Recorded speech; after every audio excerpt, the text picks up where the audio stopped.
Howdy everyone, David here with TabletTopping.net, and this is a continuation of my series from the Dungeons & Dragons 5th Edition Player's Handbook, Classes Reviews. And this review is on one of the ultimate classes in Dungeons & Dragons, the Fighter. Now the Fighter is in the basic rules, as you know, that you can get for free on the D&D website. The Player's Handbook has that same information, but also has several more archetypes as well, and we'll go into those in just a few minutes. So, the Fighter in the Player's Handbook has 6 beautifully designed pages of art and information for the Fighter class. As you can see, it's very detailed.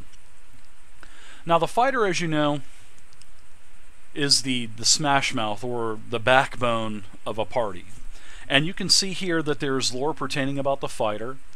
It talks to you how they're well-rounded specialists, they're trained for danger, and they can take a lot of hits.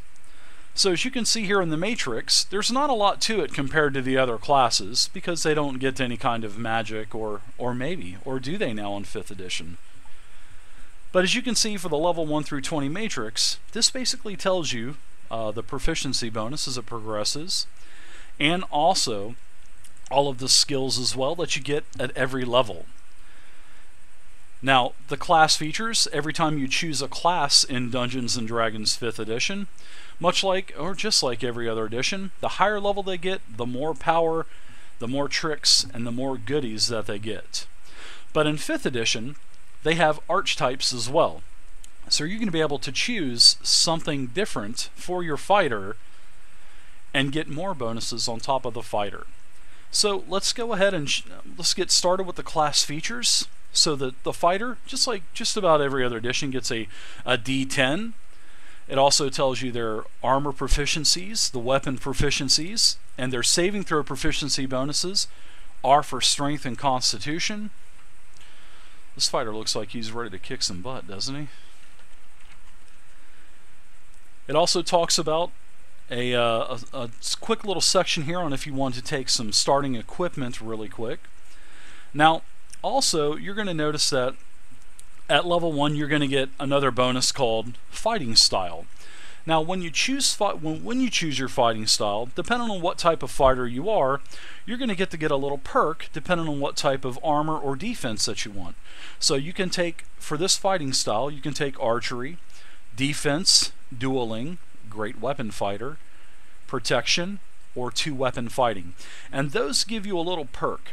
And you'll be able to choose more of those as well as you progress as being a fighter.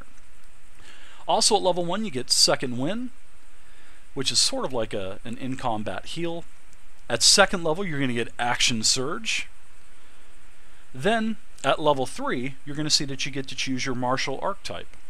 And the martial archetype, as I was talking about, in Dungeons & Dragons you get to choose different archetypes. Like in the basic rule, there's the champion. Now, in the Player's Handbook, there's 2 more. The Battle Master, and also, check this out, the Eldritch Knight.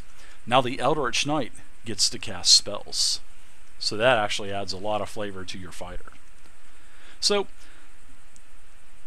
for the martial archetype, you'll get that at 3. You get to choose, and like I said, those add more skills on top of your fighter. Now, the Fighter gets ability score improvements, and boy do they get a lot of them.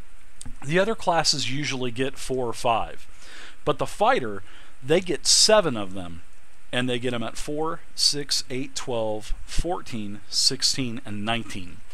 So that is a lot of skill points they get to put into their stats. And what the ability score improvement does is this. Every time you get this, you can do 2 points into one stat, or you can do 1 point into one ability and 1 point in another one. As long as you spend the 2 points into abilities, you're fine. But you can't take them over a natural 20, which is really no problem. Now, there's also an optional rule as well later on in the Player's Handbook, in the optional section, which is called feats. And the Fighter is a perfect class to take those special feats, because if in any of the classes they only get several of these, but the Fighter they get 7. So you could actually sacrifice 1 or 2 of these and get a couple of those really good feats like lucky or toughness to give you more hit points. So that's something to think about with the ability score improvement. And like I said, the feats, they're optional, and that's up to your dungeon master if he or she will allow you to do that in their game. Now, the extra attack you get at level 5. Indomitable you get at level 9. So that's basically everything with the core fighter. Now let's go with the champion. The champion is in the free basic rules, and you get improved critical right off the bat. At 7th level, you get Remarkable Athlete. At 10th level, you get an additional fighting style, which you get to choose for being a fighter. And then at level 18, you get Survival. Now the Battlemaster is really intriguing, and I actually really like this. The Battlemaster gives you a lot of different options while you're fighting. So it's sort of like this, what it's called, the Battlemaster. So when you choose this archetype, you automatically get combat superiority. And it also talks about, your maneuvers, your superiority dice, your saving throws. You also have a maneuver save DC, which is basically based off of your strength or dex modifier, whatever's highest for you. At 3rd level, you're going to get Student of War. At 7th level, you're going to get Know Your Enemy.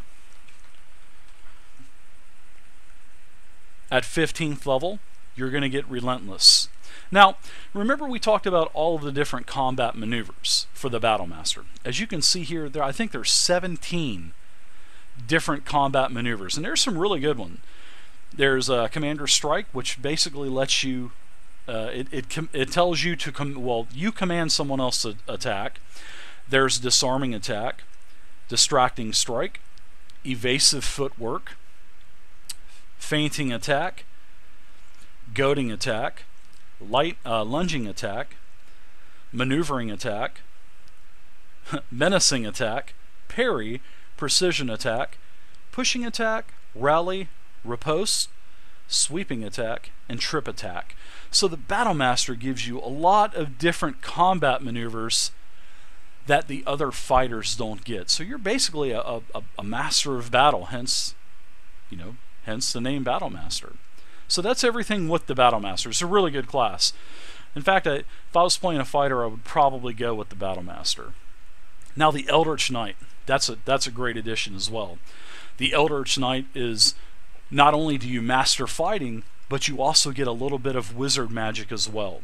So this has all of the mechanics and the rules for your spell casting, where you get to do cantrips, your spell slots, your spells known, and your spell casting ability, which is based on your intelligence. So that goes back to saying, hey, an Eldritch Knight would be really good because of your ability score improvements. So you get 7 of those. So you could actually take and invest a couple into intelligence to raise that score up and help you with your save DC and also your spell attack modifier. So at 3rd level, you're going to get Weapon Bond as well with the Eldritch Knight. Over here is the matrix on your spells for cantrips known, your spells known, and your daily slots that you can expend. At 7th level, you get War Magic. At 10th level, you get Eldritch Strike. At 15th level, you get Arcane Charge. And 18th level, you get Improved War Magic.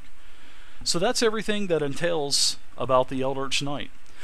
So the 6 pages of fighter information here are really nicely detailed, chock full of information, beautiful art, and I hope this has helped you if you want to expand on your playing from the basic rules and invest into the Player's Handbook.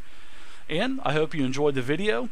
Please feel free to leave a comment down below, subscribe to the YouTube channel, and until next time, my name is David with TabletTopping.net, and happy gaming and smashing faces with that fighter.